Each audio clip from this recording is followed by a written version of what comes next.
আজকে আমরা গিয়েছিলাম একটা বার্থডে প্রোগ্রামে। অনেক বেশি এনজয় করেছি সবাই মিলে। আশা করছি আজকের ভিডিওটি আপনাদের কাছে ভালো লাগবে। আসসালামু আলাইকুম এভরিওয়ান, সবাই কেমন আছেন? আলহামদুলিল্লাহ আমরা অনেক ভালো আছি। তো যেহেতু বার্থডেতে যাব, তাই সকালবেলা ঘুম থেকে উঠেই অনেক কাজ ছিল, ওগুলা করে তারপরে আরিশা আমারার আউটফিটগুলো আমি রেডি করে নিচ্ছিলাম। আর কালার থিম ছিল কিন্তু হোয়াইট আর গোল্ডেনের মধ্যে।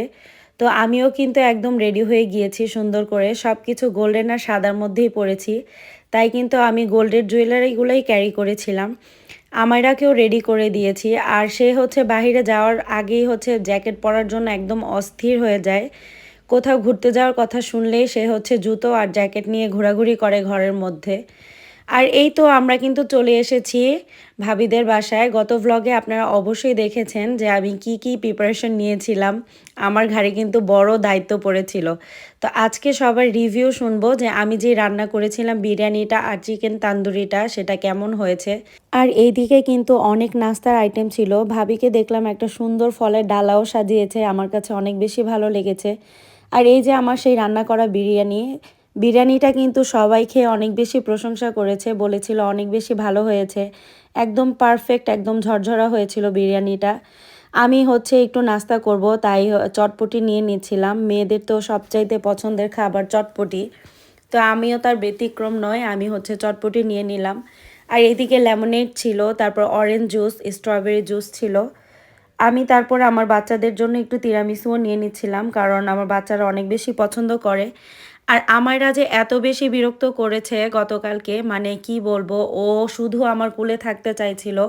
বাসায় এত এত মেহমান ছিল, তার জন্য ও কুলের থেকেই নামতে চাইছিল না। তো ও এই বাসায় আসলেই সিঁড়ির মধ্যে বসে থাকবে, সিঁড়ি থেকে নড়াচড়া করবে না। আর কালকে যেহেতু অনেক মেহমান ছিল, এর জন্য সবাই সিঁড়ি দিয়ে উঠানামা করছিল, তো সিঁড়ি থেকে নামালেই ও বিরক্ত করছিল। আর আজকের প্রোগ্রামে সবাইকে এত বেশি সুন্দর লাগছিল, কারণ সবার কালার থিম ছিল হোয়াইট কালারের। সবাইকে একদম সাদা কালারের ড্রেস পরা দেখে মানে অন্যরকম সুন্দর লাগছিল সবাইকেই। আর আমায়রা দেখেন সিঁড়িতে বসেই কিন্তু সে খাবারটা খেয়ে নিচ্ছিল। আমি আরিশা আমায়রাকে সবার আগে খাইয়ে দেই কোথাও গেলে, যেন পরবর্তীতে কোনো ভেজাল না করতে হয় ওদেরকে নিয়ে। আর এই তো দেখতে পাচ্ছেন আমায়রার বিরক্ত। আর রাহাত কিন্তু পরে গিয়েছিল, ও রাহাতকে পেয়ে একটু খুশি হয়েছিল, কিন্তু তবুও সে আমার কাছেই থাকতে চাইছিল। বাহির সাইডে প্রচুর প্রচুর আতশবাজি ফোটানো হচ্ছিল, তো ওগুলো আমি একটু ভিডিও করে নিলাম। আর আজকে তো আমার হাজব্যান্ড সবার লাস্টে এসেছে, তার কাজ ছিল, সে কাজের থেকেই ডাইরেক্ট চলে এসেছে ভাবিদের বাসায়। তাই আর সে কালার ম্যাচিং করতে পারেনি, যা পরা ছিল তাই পরে চলে এসেছে। সবার খাওয়া দাওয়া শেষ, এখন কেক কাটার পালা। আর যার বার্থডে ছিল ওর কিন্তু 18 ইয়ার্স হবে, তো এর জন্যই এত বড় করে সেলিব্রেট করেছে বাসার মধ্যেই। আর এখন সবাই মিলে কেকের টেবিলটাকে সুন্দর করে সাজাচ্ছিল, খুবই ভালো লাগছিল কেকের টেবিলটা দেখতে। আর এই যে এইট দেখছেন, এই এইটটা জ্বালানোর জন্য যে কত চেষ্টা করেছে, কিন্তু কেউই এটা জ্বালাতে পারেনি লাস্ট পর্যন্ত। এইদিকে আমার আগে একটু থামাচ্ছিলাম যে কোনোভাবে ও থামে কিনা। তো তারপরে কেক কাটার পালা, সবাই এই রুমের মধ্যে ভিড় জমে গিয়েছে একদম। তো আমি ফাঁকে একটু একটু করে ভিডিও করেছি। আমার কাছে এই ডোনাটসের স্ট্যান্ডটা অনেক বেশি পছন্দ হয়েছে। নেক্সট টাইম কোনো প্রোগ্রাম হলে আমিও চিন্তা করেছি এরকম একটা স্ট্যান্ড এনে নিব।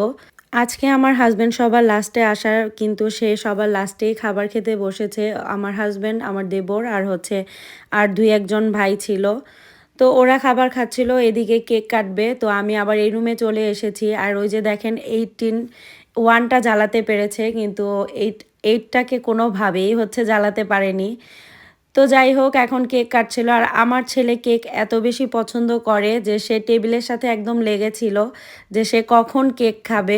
আজকে কিন্তু আরিশও অনেক বেশি এনজয় করেছে এই বার্থডে প্রোগ্রামে এসে, কারণ তার সব ফ্রেন্ডরাই ছিল এই বাসাতে। আর আমার হাজব্যান্ড ভাইয়ার সাথে অনেক বেশি ফান করছিল, সবসময় ভাইয়ার সাথে অনেক বেশি ফান করে।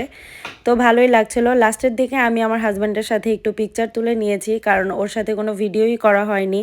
তো আজকের ভিডিওটি আপনাদের কাছে কেমন লাগলো সবাই অবশ্যই জানাবেন। আমরা তো অনেক বেশি এনজয় করেছি। সবাই ভালো থাকবেন, সুস্থ থাকবেন। আল্লাহ হাফেজ।